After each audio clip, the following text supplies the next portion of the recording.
رکھتے ہیں، میں کون کون سی بات سناؤں؟ ذرا سنیے آخری بات اور مجھے اجازت دیجیے۔ حضرت بلال حبشی رضی اللہ تعالی رضی اللہ تعالی عنہ نبی پاک صلی اللہ علیہ وسلم کی وفات پہ کہتے ہیں، یہ صفات الصفوہ میں امام ابن جوزی رحمۃ اللہ علیہ ان کا قول نقل فرمایا، کہتے ہیں واللہ لا اؤذن لأحد بعد رسول اللہ صلی اللہ علیہ وسلم۔ بلال مؤذن رسول کہتے ہیں اللہ کی قسم میں آج کے بعد نبی پاک صلی اللہ علیہ وسلم کے بعد کسی کے کہنے پہ اذان ہی نہیں کہوں گا۔ میں نبی پاک صلی اللہ علیہ وسلم کے کہنے پہ فرمانے پہ اذان کہتا تھا، اب دنیا میں چونکہ نبی پاک صلی اللہ علیہ وسلم نہیں رہے، میں اب کسی کے کہنے پہ اذان ہی نہیں کہوں۔ اتنا صدمہ محسوس کیا بلال حبشی نے کہ انہوں نے مدینہ چھوڑ دیا اور دمشق چلے گئے۔ کہاں چلے گئے؟ اللہ اکبر، دمشق میں چلے گئے۔ ایک دن سوئے ہوئے تھے، ان بلالا رأى فی المنام رسول اللہ صلی اللہ علیہ وسلم۔ سوئے ہوئے تھے ایک رات کہ سوئے ہوئے خواب میں نبی پاک صلی اللہ علیہ وسلم کی زیارت ہو گئی۔ میرے آقا فرماتے ہیں ما هذه الجفة یا بلال ما آن لك ان تزورنا، یہ کیا بے رخی ہے بلال تیری کہ تو ہمیں چھوڑ کے دمشق میں آ گیا، ابھی تیرا دل نہیں چاہ رہا کہ تو واپس مدینے میں میرے پاس آئے؟ آنکھ کھلی، فوراً سواری پکڑی، فرکب بلال الی المدینہ، فوراً مدینے کی طرف سوار ہو گئے، روانہ ہو گئے۔ دیر رات سفر طے کرتے کرتے سیدھے مدینہ منورہ میں آئے۔ لوگ دیکھ کے خوش ہو رہے کہ بلال آ رہا ہے، لیکن بلال کسی کی طرف متوجہ ہی نہیں ہو رہا، آنکھوں سے آنسو بہہ رہے۔ سیدھا نبی صلی اللہ علیہ وسلم کی قبر مبارک پہ آئے، فجعل یبکی، اور وہاں پہ آ کے زار و قطار روتے ہیں۔ اب مدینے میں خبر پھیل گئی کہ بلال آ گیا۔ فاقبل الحسن والحسین، اسی دوران حسن و حسین بھی سن کر فوراً بھاگ کر مسجد نبوی میں آتے اور نانا جان کی قبر پہ حاضر ہو کے دیکھتے ہیں کہ بلال کھڑا وہاں پہ رو رہا ہے، اور بلال جو کسی کی طرف متوجہ نہیں ہو رہا تھا، حسن و حسین کو دیکھتا ہے تو ان کے ساتھ چمڑ جاتا ہے، ان دونوں کے ساتھ چمڑ جاتا ہے۔ فجعل یضمہما ویقبلہما، ان کے ساتھ چمڑ جاتا ہے، ان کو چومتا ہے، روتا ہے، اپنی اداسیاں دور کرتا ہے۔ طبیعت ذرا سنبھل جاتی ہے۔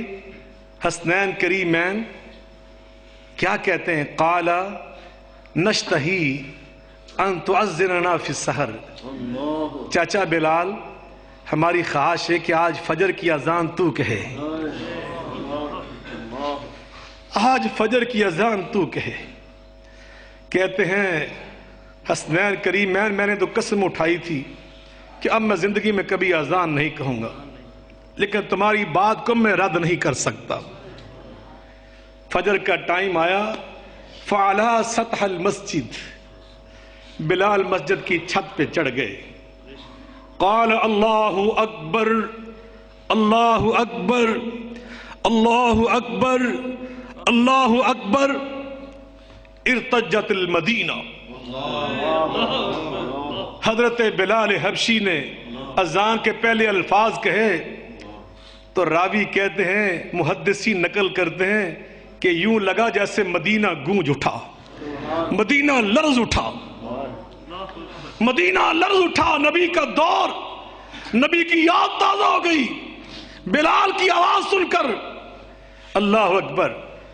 اور جب انہوں نے کہا اشہد ان لا الہ الا اللہ، اشہد ان لا الہ الا اللہ، ازدادت رجتھا، تو مدینہ اس سے بھی زیادہ لرز اٹھا۔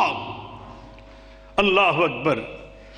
اب آیا ان کلمات پر جس نے بلال کا دل بھی ہلا دیا، اشہد ان محمد الرسول اللہ، اشہد ان محمد الرسول اللہ، النساء خرجنا من خدورہن، مرد تو مرد، عورتیں گھروں سے نکل آئی، گلیاں خواتین سے بھر گئیں. فما رویا اکثر باقیم و باقیتم من ذالک اليوم. مدینے میں اس دن سر رونے کی آوازیں آ رہی تھیں، مرد بھی رو رہے تھے، خواتین بھی رو رہی تھی. اللہ اکبر. کون حسنین کریمین رضوان اللہ تعالی علیہم اجمعین کہ جن کے ساتھ صحابہ کرام کی محبت کا یہ حال ہے، ان کے پیار عقیدت کا یہ حال ہے.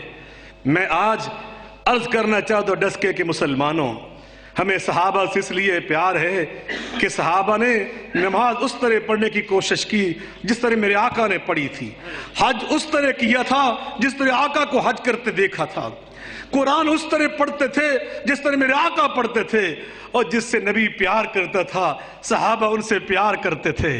اور بلال نے نبی کو حسنین کریمین کو چومتے دیکھا تھا.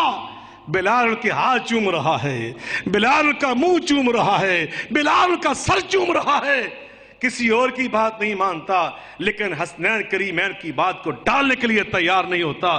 آج ہمیں بھی یہ کرنا ہوگا، اس راستے پہ چلنا ہوگا، اس موقف کو اپنانا ہوگا. نبی جس سے پیار کرتا تھا اہل حدیث اس سے پیار کرے، اہل سنت اس سے پیار کرے، حنفی اس سے پیار کرے، مالکی حنبلی شافعی اس سے پیار کرے، دیوبندی بریلوی اس سے پیار کرے.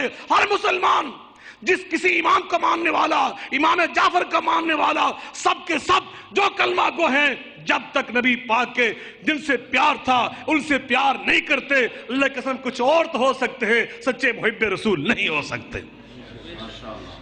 اب رہ گیا ایک پہلو، حسنین کا طرز زندگی، حسنین کا طرز زندگی. اب انشاءاللہ اس مضمون کو میں آئندہ تقریر میں بیان کروں گا. اللہ مجھے اور آپ کو عمل کی توفیق عطا فرمائے. وآخر دعوانا ان الحمدللہ رب العالمین.